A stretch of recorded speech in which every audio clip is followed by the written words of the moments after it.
Hello, everybody. My official title is actually oldest engineer at the company. he likes to paint it in a brighter light. Okay, so the topic of my talk is about abstractions. And abstractions is a word that can be scary. Some people think abstractions, that takes away everything from me, all the power I have. But if we think about real life, in real life, abstractions are really everywhere.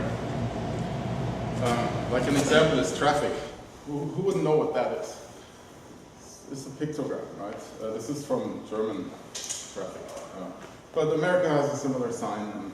And, you'll find these around the world, and what we see here is this one's more common in India, and this is more common in Alaska, I guess. But abstractions, at least in this sense, they bring out the essence of what the message is, right? And it's universal, everybody understands it. It's easy to learn, it's easy to see what this means, right? Another abstraction I really like is in art.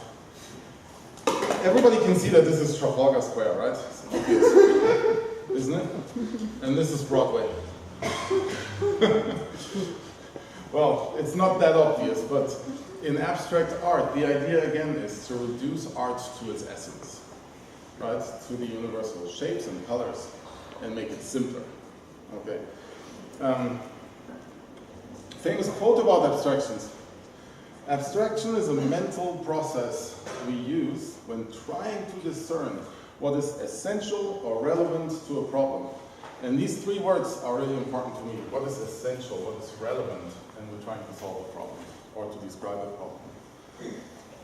That is really what abstractions are about. And who here writes code? Okay, I write code. Because in programming, in computing, we have lots of abstractions, and we've come used to them. So in programming languages, for example, I wrote assembler programs in the early 80s. And then I learned C, and I thought, wow, this is so much better. And then I learned C++, and I'm like, wow, this is even better. And then Java came along, and Scala came along, and I don't know, now we have Go, and we have even more powerful abstractions in computing. And not only do they make our code more concise and short, and abstract away from many of the details that are not relevant to the problem, but they also provide features, right? Capabilities. So abstractions in Java, for example, Java added a feature that in C was unthinkable. It did memory management for you. You didn't have to allocate and delete yourself, right? The runtime did that for you. In Java, we also have concurrency. In Go, that is a really, really big plus, right? Because there it's a primitive of the language. It's very easy to express concurrent processes. In Scala, we have closures. We can now suddenly argue in a mathematical way about the way we write programs. So I think everybody who uses these languages clearly understands the benefits. And then there's always people who say, yeah, but it's less efficient, and I can't optimize the last machine instruction out of it. Yeah. But I think it's a very, very good example for useful abstractions. Another one would be web app servers. Who has ever written a CGI bin script for an Apache server? Yeah, so that's long ago, right? I think people who come out of college today, they'd never do that. I had to do that, and I remember how it went through an evolution of the first approaches to do servlets. And today, when we write web services, we use JAX-RS, we use simple annotations in our Java code, and all we need to know is there's a request, there's a response, right?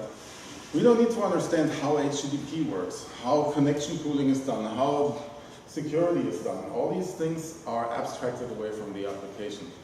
And again, this is an area where abstractions are widely accepted. Last example I want to give is relational databases, and here we come very close to what big data is, right?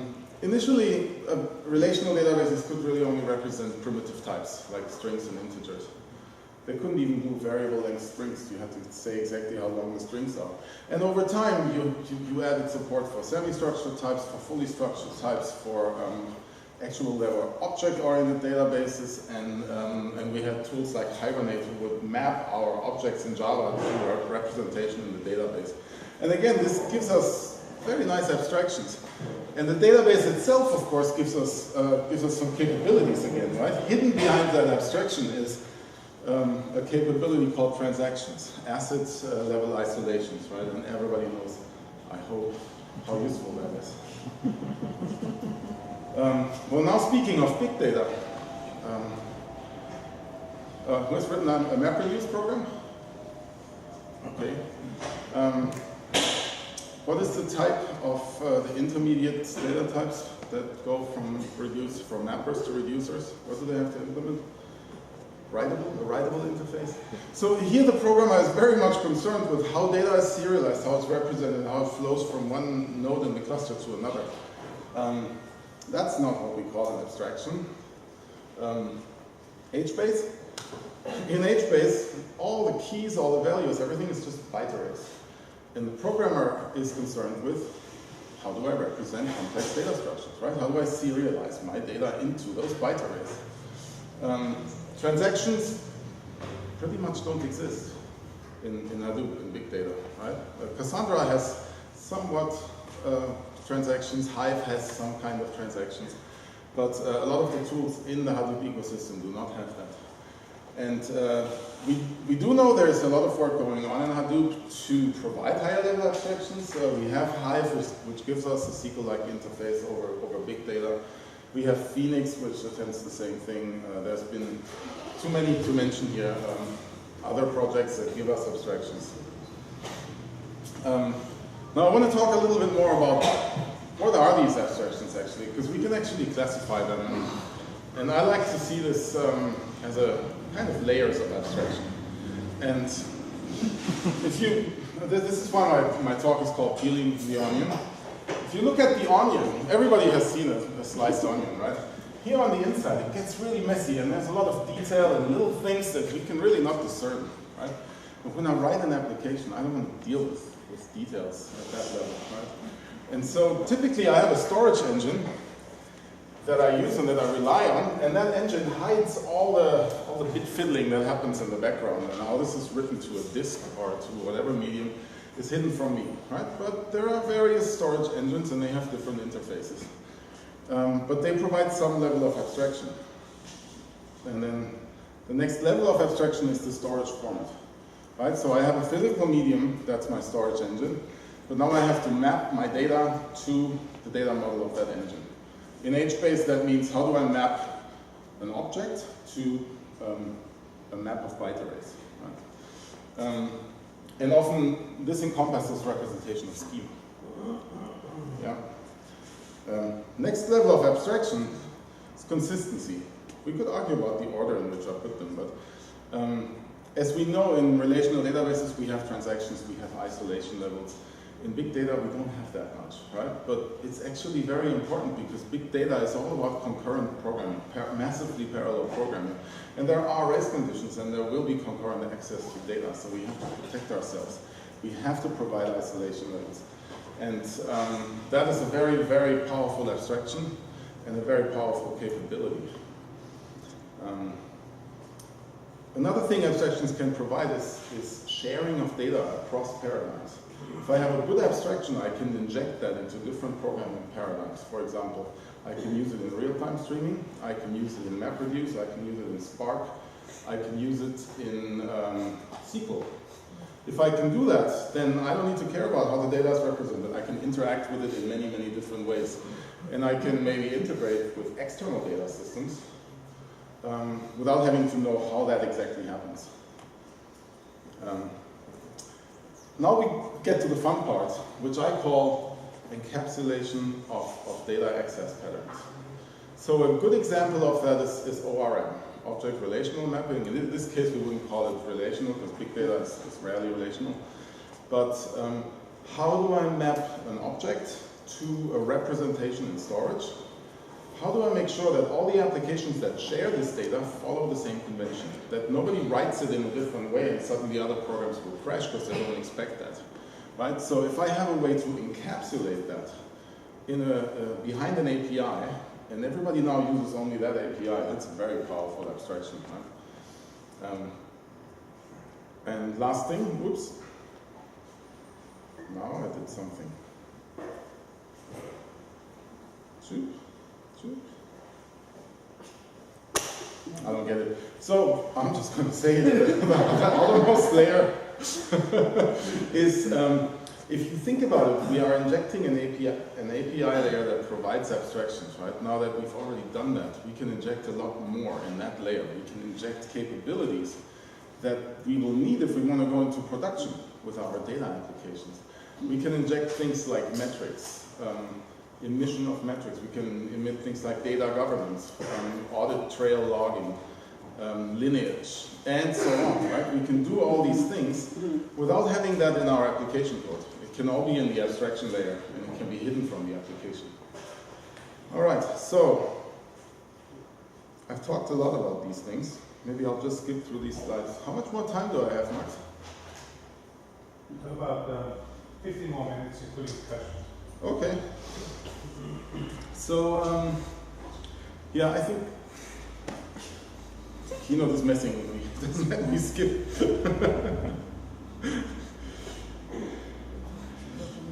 All right, so I talked a lot about storage engine abstractions. One of the major benefits here is that my application code does not get polluted with the lower level storage APIs. The application code can focus on the business logic. Yeah? And what I also get is portability across different storage engines. If I have one abstraction that can map to different engines, I think MySQL was a very good example of that, then I have portability. Storage format abstraction is all about the representation of data. And again, the benefit is that the application stays clean of that code. That code that does the serialization, deserialization, is not in the application. And where that becomes really tricky is when you do schema evolution, because you don't want to have that everywhere in your code where you read data. You want to have that code that can read the previous version of the schema. No, you want to have that hidden behind some kind of abstraction. And it can actually help enforce correct schema too. Consistency abstraction. So when we talk about consistency, a lot of people think of Cassandra versus HBase. One is strongly consistent, one is eventually consistent. And there is something to that, because when you have an eventually consistent system, you may have conflicts. And those conflicts have to be resolved, and it's nice if you have an abstraction that can help you do that. But when I talk about consistency, I talk a lot more about ACID, where I want to protect data from corruption through concurrent access. And has anybody here implemented optimistic concurrency control? I've done that 3 times in my life. That code is incredibly complex. Who knows what optimistic concurrency control is? Okay, half of the room. Okay, I'll say 2 sentences about it. Relational databases typically implement transactions by locking. And what locking means is when one client accesses a table, he gets a lock, and then nobody else can access that at the same time. In a big data system, we want to exploit the parallel compute power of a cluster. And so we don't want cluster resources to be idle. Yeah? So what we want is we want to design our programs to have no conflicts and just move on. So we never want these applications to sleep. But when they commit, we want to have a safeguard that says, well, if there's a bug in my code and I have concurrent access, then I want to detect that conflict and I want to force a rollback. Right? And that's optimistic concurrency control. That is pretty hard to implement, and if you implement that everywhere where you access data, your code will be very convoluted. If you have a data abstraction that does that for you, your code is so much cleaner. And the benefits of this, I just said it, you get framework level correctness. The framework that provides the abstraction for you also guarantees the correctness of your data and the consistency. Huge benefit. Data sharing abstractions, I think we talked about that. One of the most important benefits is I don't have data silos. As soon as I write my data somewhere, because now this abstraction can be used in various other paradigms, I can easily share right away. Data access patterns. Okay, so I talked about the example of ORM, right, where we encapsulate the logic of how an object gets serialized into storage format. But there are other examples. For example, an index table. If you think about it, an index table is really two tables. One maintains the data, one maintains the index. And I want to enforce that whenever somebody changes the table, the data, the index is also changed. Now I could do that everywhere in my code. It's only like 5 or 6 lines of code, right? Make this change, read the previous value, delete from index, in the new value into index. You could do that. Turns out it's not 6 lines of code, it's about 100 lines of code to do this correctly.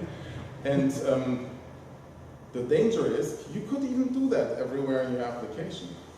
The danger is somebody might do it wrong, because it's kind of complex logic. And you run the risk of duplicate implementations that do not even agree on how things are being done. So if we do this as an abstraction, we gain. We gain agility, we can move much faster, we can rely on this other person who uses the same data, he's not gonna screw up my data. Very important. And it's the same thing for time series. You need to agree on how do I store my time series, how are they bucketed, how do I do the query, what are my conventions? Can I encapsulate that in an abstraction? That would be awesome. Similar thing for OLAP cubes, and so on and so on. The list is long, I don't put them all here. Important benefits is application code is cleaner and I can enforce best practices. If I have an abstraction that in my index table doesn't even expose the 2 underlying tables to clients, and they can only access this table through my abstraction, then I can actually enforce that the index never gets corrupted. And another thing that I can do now is I can separate the concerns or the responsibilities in my application development. I can say, here's a team that develops my data abstractions, and here's a team that implements my business logic. Right? And they only interact with each other through the interface of that abstraction. Capability injection, very, very important. And I've come to learn that, especially here at this company. We built this really, really beautiful platform for data applications, and then we went to some Fortune 500 companies and tried to sell it. And they said, well, do you have data governance? Do you have master data management? Do you have security? Do you have audit logging? And we said, oh yeah, it's on the roadmap. Yeah. We're implementing it, and we have implemented a lot of it by now. Very, very important features. And do you want to do that in your applications? No, you don't want to do that. You want to have a platform that does it for you. If the framework captures all this for you, then your application code remains clean. Right? And that's what we do here at Cask, actually. This is how we get all the enterprise qualities into our platform. It's all in data abstractions. And what we get through that is operational capabilities are solved by the framework, and we're actually able to write compliant applications, and we get governance over them. All right, enough about types of abstractions, because all of you are waiting for that. What's the cost of abstraction? Nothing comes for free in life, we know that. And what is the cost of abstractions? Well, first you learn the value, then you learn the cost, and then you're ready to build it, right? It's a really nice quote, I think. I have no idea who Kent Beck is. Who knows? One of the original Agile guys. Oh, is that Kent Beck? One of the extremos. All right, cool. Thank you. All right, so we saw, we talked in long words about how clean-cut abstractions look like, right? What if I get it wrong? Oh God, then it looks like this. Yeah, now I try to use these abstractions and I get fried, and then it looks like this. That's really not what we want, right? I mean, for dinner, yes, but not for work. So what makes a good abstraction? So a very important thing is we want minimal overhead. We don't want our abstractions to cost us all of our performance, right? So the way we do it here is we say an abstraction gets injected once, and enterprise features like recording access to a data set, security enforcement happen once when the data set is instantiated, but it doesn't get into the inner loop. In the inner loop, you interact directly with whatever is there, right? So you really pay a minimal performance overhead at setup, at job setup time, and maybe at job teardown because you want to record some additional stuff. But in the inner loop, you don't pay that cost, and that's very important.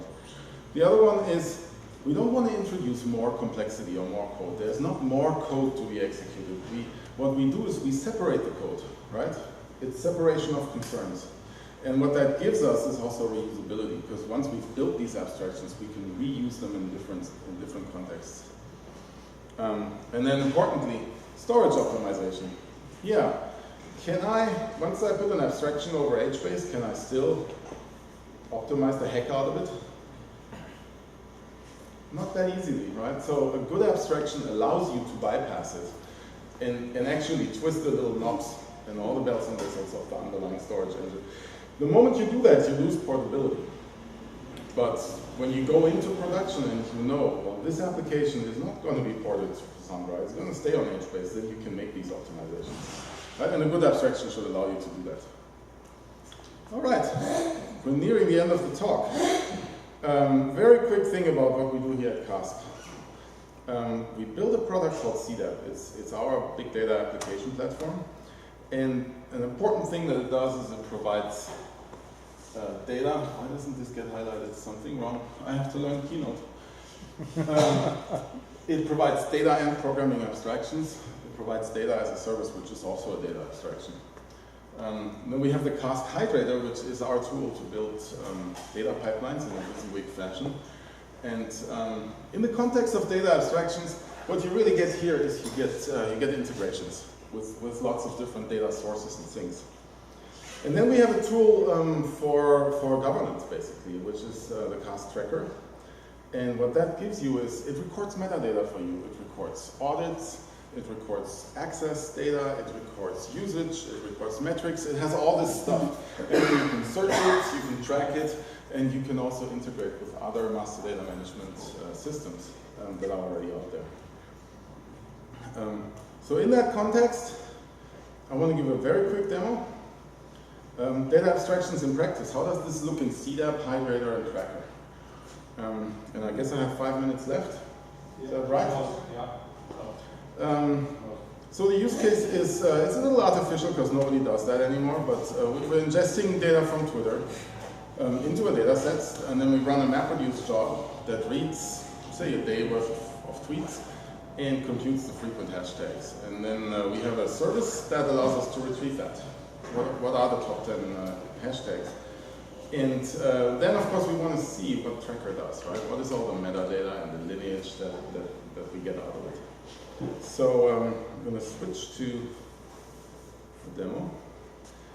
And the first thing I want to show is Hydrator. So it's not easy to see. Go full screen.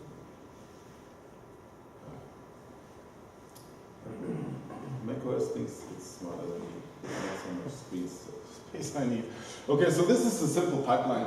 And I built this before because I wouldn't be able to do it in the 5 minutes that I have. It reads from a Twitter source, and it builds windows of 1 minute.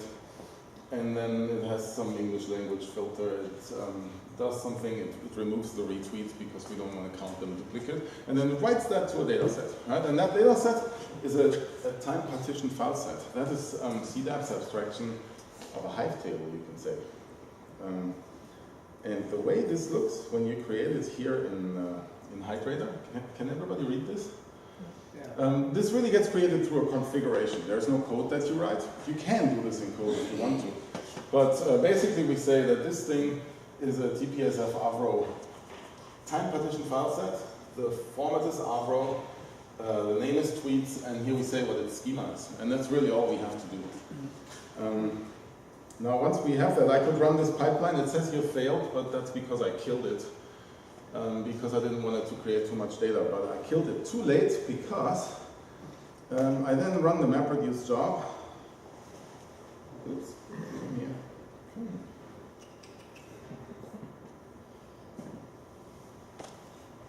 What's wrong? Right. Let's reload this.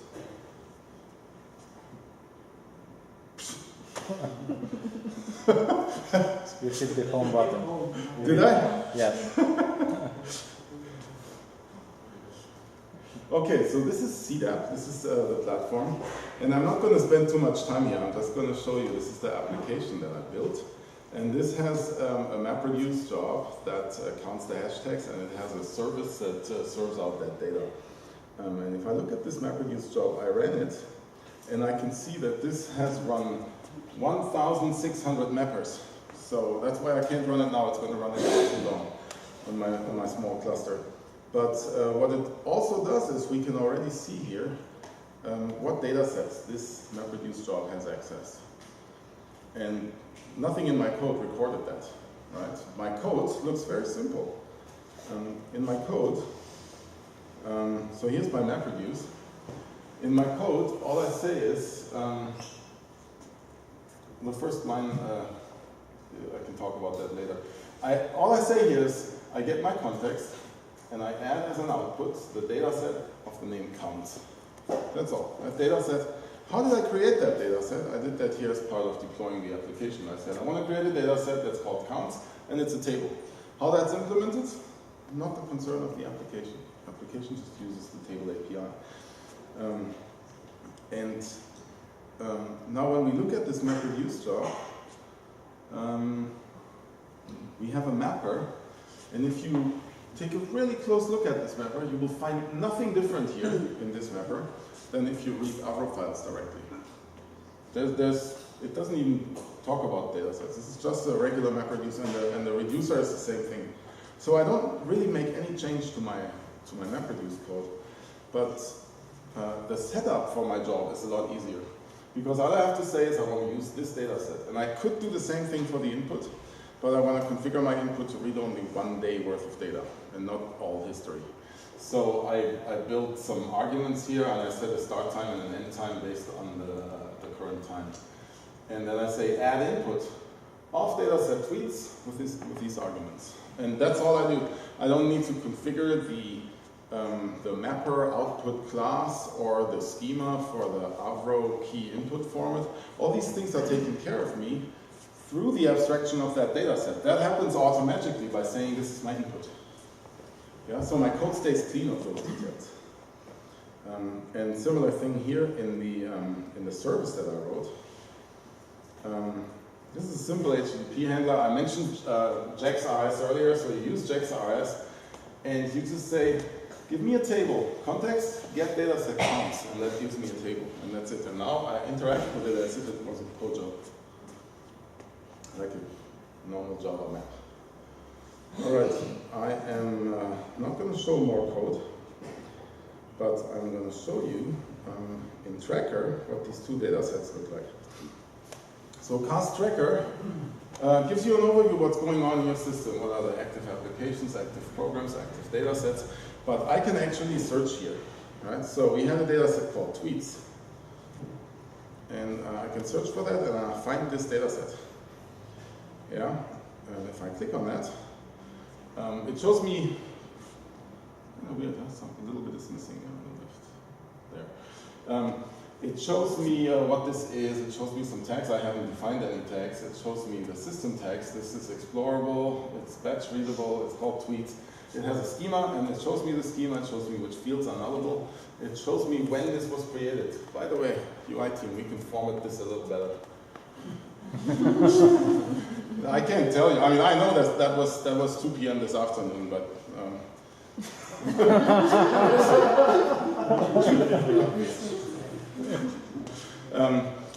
But interesting thing now is I can look at the lineage. And so here I can see, well, this data set tweets was written by a pipeline called Twitter ingest. This is what we saw earlier, right? I didn't do anything to produce this, right? The framework did that for me. That's the power of the abstractions. And then it was read by a MapReduce that's called HashCount, and it's part of the demo app. And that MapReduce wrote to a table, right? And if I'm really interested in, I can now follow the lineage graph. And I can say, well, what happens to that? Oh yeah, there is a service, it's called Data Admin Service, that reads this, right? So we can now browse a lineage graph for all the data that's ever touched in the system without writing a single line of code for that. Isn't that powerful? So that ends the demo. And I'm coming back to my last slide. This is not my last slide. This is my last slide. Famous person once said, brevity is the soul of the wit. And I want to think like that for my programs. When I write code, I like brevity because the shorter my code is, and the more it focuses on the essence of the problem. The easier it is for other people to understand, to maintain, take it forward into the next 5 years of production. And because brevity is the soul of wit, I'm going to leave it at that. And say thank you.